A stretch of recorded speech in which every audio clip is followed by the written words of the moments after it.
Jubilee hills బరిలో ఈ ఉప ఎన్నికల బరిలో కాంగ్రెస్ పార్టీ తరపున నవీన్ యాదవ్ని బహిరంగంగా ప్రకటించడం కూడా జరిగింది. తర్వాత ఇరు పార్టీ నుంచి పోల్చుకోవాలి ఏదైనా పోల్చుకుంటే, కానీ అదే పార్టీ నుంచి అంజన్ కుమార్ యాదవ్ అనే వ్యక్తి కాంగ్రెస్ పార్టీ నాయకుడు నేను కూడా పోటీ చేశానుకుంటూ మరి కాసేపట్లో ప్రెస్ మీట్ పెట్టినట్టు తేలింది. ఇప్పుడు బీఆర్ఎస్ పార్టీ కాంగ్రెస్ పార్టీ అని చాలామంది పోల్చుకుంటున్నారు. కానీ ఇక్కడ చూసుకుంటే మాత్రము Congress party versus Congress party, Jubilee hills versus Secunderabad candidate అనుకుంటూ జరుగుతుంది ఇక్కడ వివాదం. అంజన్ కుమార్ యాదవ్కి నేను పార్టీ సీనియర్ నేతని, ఎంపీగా గెలిచిన మనిషిని, నాకు మినిమం వాల్యూ ఇవ్వలేదు. మల్లికార్జున ఖార్గేని 13 సార్లు కలిసినా కూడా, జూబ్లీ హిల్స్లో టికెట్ నాకే రావాలని పదే కలిసినా కూడా నాకు ఛాయిస్ ఇవ్వలేదు.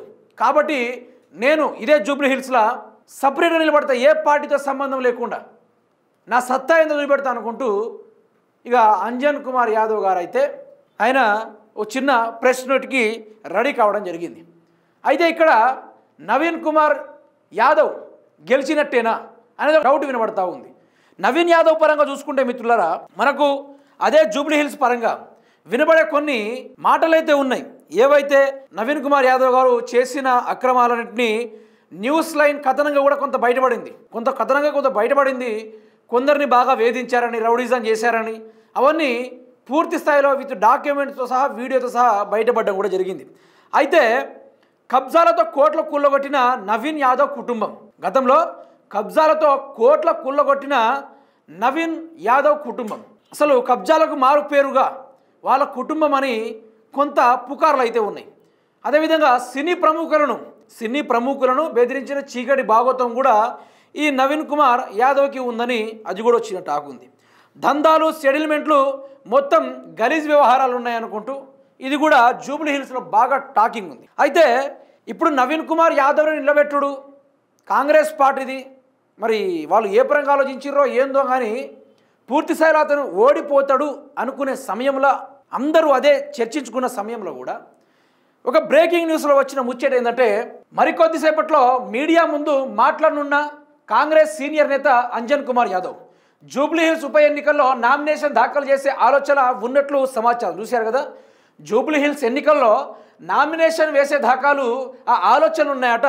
అంజన్ కుమార్ యాదవ్ గారు ఇక డైరెక్ట్ జూబ్లీ హిల్స్ ఎన్నికల్లో నామినేషన్ దాఖలు చేస్తానని చెప్పిండు డైరెక్ట్గా. అంటే మీరు ఇక్కడ అర్థం చేసుకోవాలా, ఇక్కడ నాకు తెలిసి కాంగ్రెస్ పార్టీ చిత్తుగా ఓడిపోతుంది. ఇక అంజన్ కుమార్ యాదవ్ వచ్చి డైరెక్ట్గా నామినేషన్ వేస్తే, ఒకవేళ నామినేషన్ వేస్తే ఇక ఉండదు, ఇక కాంగ్రెస్ పార్టీ కథ జూబ్లీ హిల్స్లో కథమైనట్టే. ఇప్పుడే చేతులెత్తేసింది కాంగ్రెస్ పార్టీ. చూశారు కదా, మొన్నటిదాకా ఒక సర్వే చేయించుకుంటే వాళ్ళకు వచ్చిన రిజల్ట్ ఏంది, బీఆర్ఎస్ పార్టీ హవా ఉందని మాట్లాడుకున్నారు. మాగంటి సునీత గారికి అక్కడ ప్రతి ఒక్క ప్రజలు ఆదరిస్తూ ఉన్నారు. గల్లీలో కానీ బస్తీలో కానీ ఎక్కడ చూసినా కూడా దువా ఇస్తూ ఉన్నారు, వాళ్ళ కోసం ప్రార్థిస్తూ ఉన్నారు. మేము గతంలో కూడా మాగంటి గోపీనాథ్ గారిని గెలిపించాము, ఇప్పుడు కూడా బీఆర్ఎస్ పార్టీ కావాలి, కేసీఆర్ సాయి రావాలనుకుంటూ మళ్ళీ మాగంటి సునీత గారు నిలబడ్డా ఆ కుటుంబంలో ఎవరు కూడా ఓట్ల కోసం వచ్చినా కూడా ఫలానా టైం వస్తే మాత్రం బీఆర్ఎస్కి వేస్తామనుకుంటూ ప్రజలు మద్దతు ఇస్తూ ఉన్నారు. మరికొంత మద్దతు కాంగ్రెస్ పార్టీకి కూడా అక్కడొక్కడో ఇస్తూ ఉన్నారు.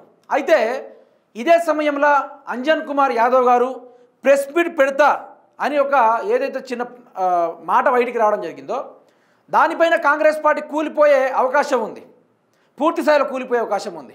ఇక్కడ ఇదే విధంగా జరిగితే మరికొందరు సీనియర్ కాంగ్రెస్ నేతలు కూడా మళ్ళీ జూబ్లీ హిల్స్ ఎన్నికల్లో నామినేషన్ వేయడానికి రెడీగా ఉంటారు. అయితే ఇక్కడ అంతర్యుద్ధం మొదలవుతుంది, పార్టీలోనే అంతర్యుద్ధం మొదలవుతుంది.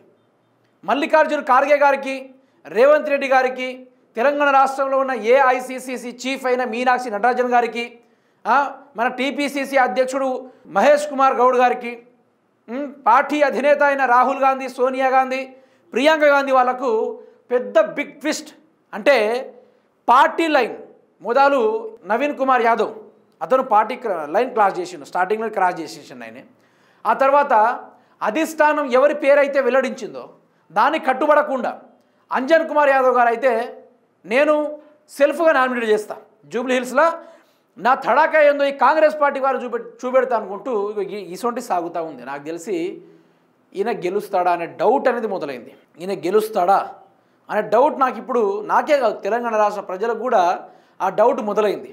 మరి ఏం జరగబోతుంది, అసలు ఈ పార్టీ ఉండబోతుందా, పూర్తి స్థాయిలో ఊసిపోబోతుందా అనేది అంజన్ కుమార్ యాదవ్ గారి యొక్క ప్రెస్ మీట్లో మనకు తెలుస్తుంది. వీళ్ళ కథ ఏంది, వీళ్ళ కథనాలు ఏంది అనేది పూర్తి స్థాయిలో బయటపడబోతుంది.